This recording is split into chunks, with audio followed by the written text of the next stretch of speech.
Hey guys, welcome to the video. I hope you're all having a lovely bank holiday weekend. So anybody who knows me from Twitter will know that my mentions are always full of tweets from really aggressive and emotional, usually left-wing males but sometimes females as well.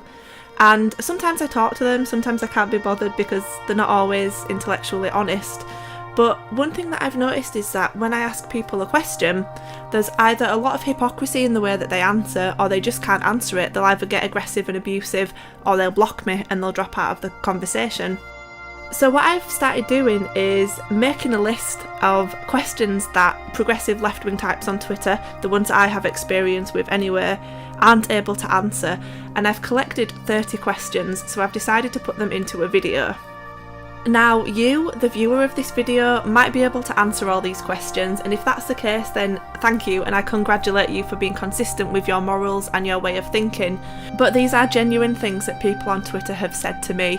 So they've said something in one tweet and then a little bit later they've said something else, and it's like, well, you can't have both of those things because they're opposing views. So without further ado, let's begin. If we're all just the same, then how is diversity our strength? If diversity is a strength, then how is it also a punishment for colonialism? If immigration is our punishment for colonialism, then are you saying that the presence of immigrants here is bad? Why is multiculturalism a good thing when it's imposed on white people and a bad thing when it's imposed on other indigenous peoples?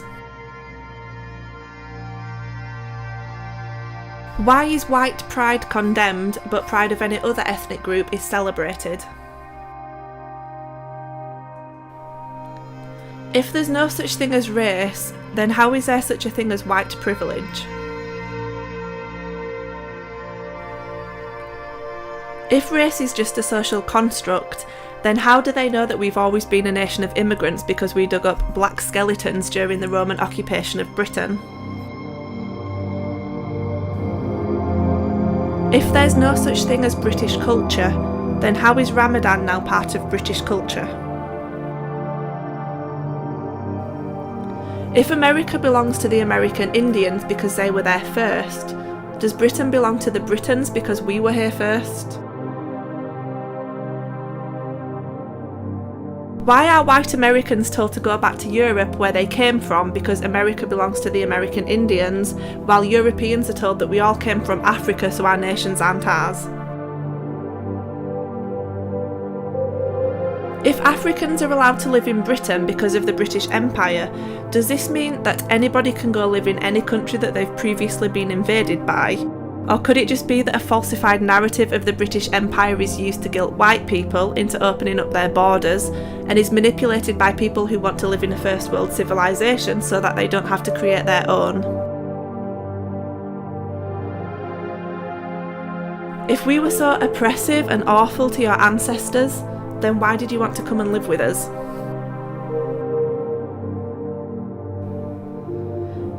If you demand reparations for slavery, then how much are you going to demand from the black slavers who sold your ancestors to us?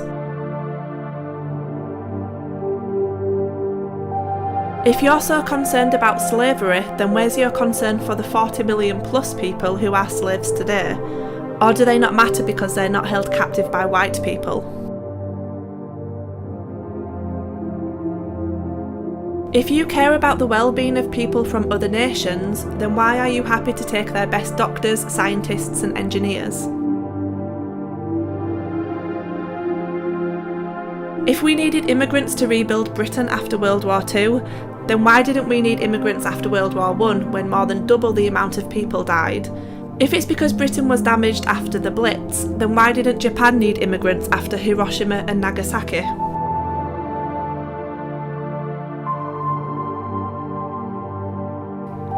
If we needed immigrants to rebuild Britain after World War II, then why did our government fund the £10 POM scheme which encouraged 1.5 million Britons to move to Australia?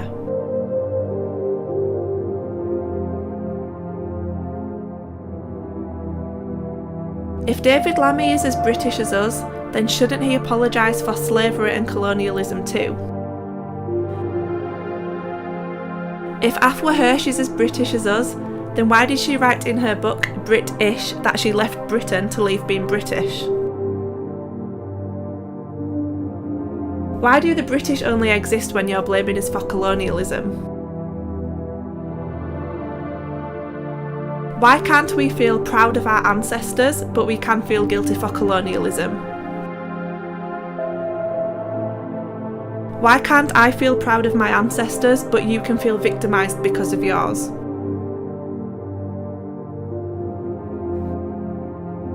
If Britons are collectively guilty for colonialism, then are Muslims collectively guilty for the Islamic invasions of Europe?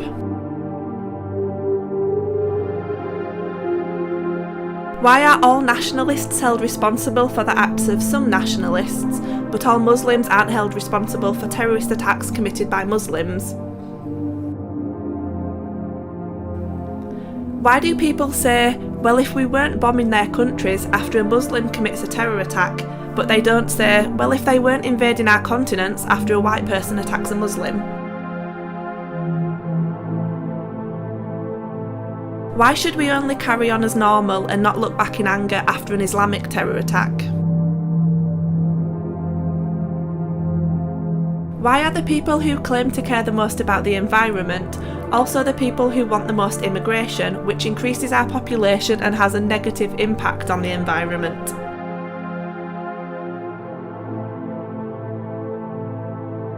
How can you call yourself a feminist when you ignore violence towards women with different ideologies, teenage girls in Rotherham and 8-year-old girls at pop concerts?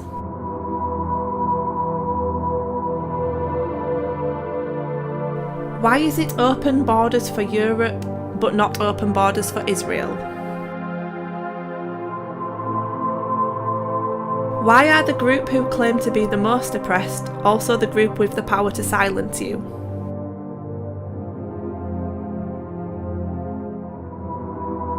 And that's it, 30 questions. So thank you for listening. If you can think of any more questions that you've asked that people haven't been able to answer, feel free to put them in the comments below because I'd love to read them. Enjoy the rest of your weekend. Thanks guys, bye bye.